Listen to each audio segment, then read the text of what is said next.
전해드릴 소식은 새롭게 출범된 아베 내각의 구조가 새로운 국면을 맞이하게 될 것으로 예상되는 한국과의 역사 전쟁에 임하기 위한 포진이고, 이로 인해 한일 기본조약마저 흔들리는 사태도 우려된다는 내용입니다.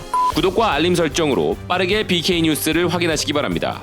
BK 뉴스입니다. 일본의 전국 신문연합 47뉴스는 대한국 역사전쟁의 포진으로 한일 기본조약마저 흔들리는 사태가 우려된다라는 헤드라인으로 기사를 보도했습니다.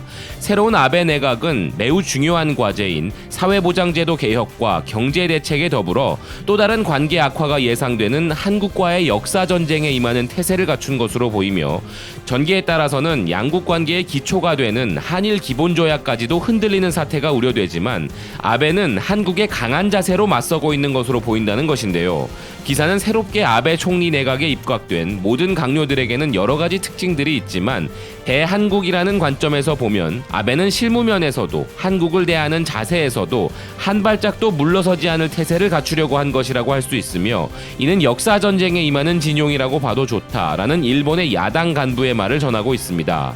일본 정부 관계자에 따르면 문재인 정부는 국내외에서 다양한 알력을 행사하고 있고, 그의 정권 기반은 더욱 견고하며 강한 반일 자세를 나타내어 총리 관저는 내년 4월 총선에서 그가 이길 가능성이 높다고 분석하고 있다면서, 첨예화되고 있는 한국을 상대로 맞서 나갈 필요가 있다는 인식이 이번 내각 조성에 반영되고 있는 셈이라고 전하고 있습니다.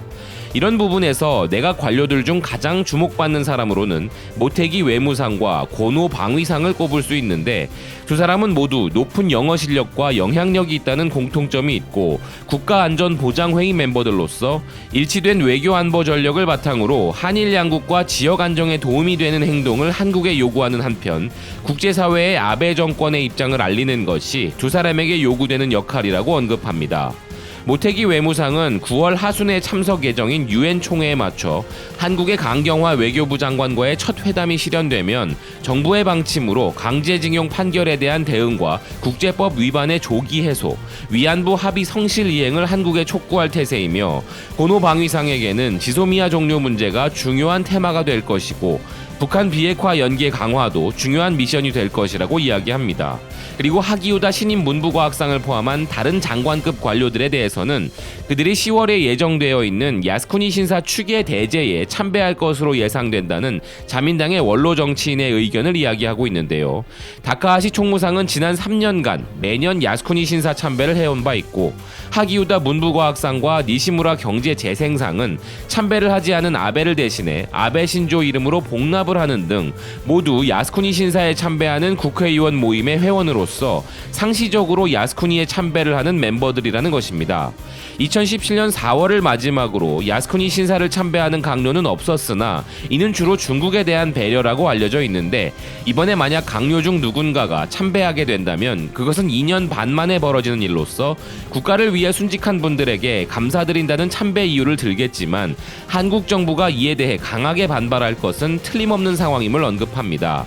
이 강요들은 모두 한국과의 새로운 역사전쟁 포진에 중요한 역할을 갖는다며, 이들 아베 강요들은 강제징용 문제에서는 국제법 위반의 조기 시정을 요구하고, 무역면에서는 수출관리 강화를 더욱 철저히 할 것이며, 교과서 검정에 대해서는 한국의 간섭을 허용하지 않을 것이라 설명하고 있습니다.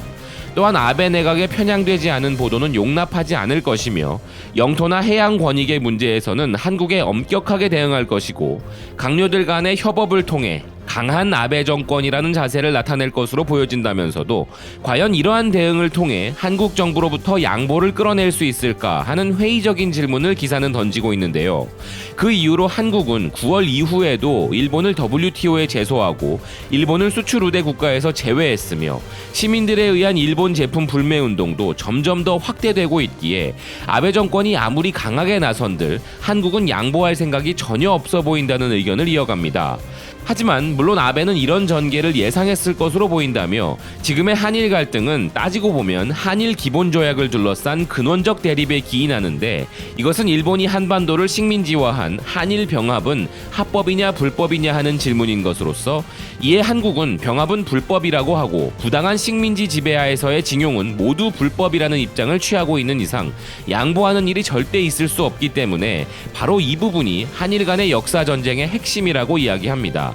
그리고 아베는 경우에 따라서는 물러서지 않고 싸우는 것도 선택사항에 넣은 것은 아닐까 하며 여기에서 일본이 후퇴하면 북일 국교 정상화 교섭에서 북일 쌍방이 재산 및 청구권 포기를 선언했던 북일 평양 선언의 재검토에도 크게 영향을 줄 것으로 예상되기 때문이라고 이야기하고 있습니다. 아직 북한의 움직임은 전혀 없지만 아베는 향후 있을 수 있는 북일 국교 정상화 교섭까지 시야에 넣고 현재 한국과의 역사 전쟁에 임할 방침을 결정한 것이라면 아베 정권의 결의는 단단하다고 봐야 한다며 기사는 마무리되고 있습니다. 일본 회의 멤버들이자 극우 강요들로 구성되었다는 새로운 아베 내각은 정말 본격적으로 싸울 전투태세를 갖춘 것이고 노골적으로 역사전쟁이라는 슬로건과 함께 단단히 무장하여 끝장을 보자는 자세로 싸움을 걸고 있는데요.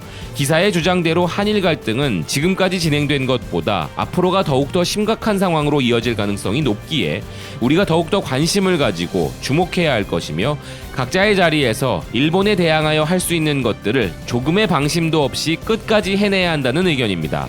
지금까지 BK뉴스였습니다. 시청해주셔서 감사드립니다.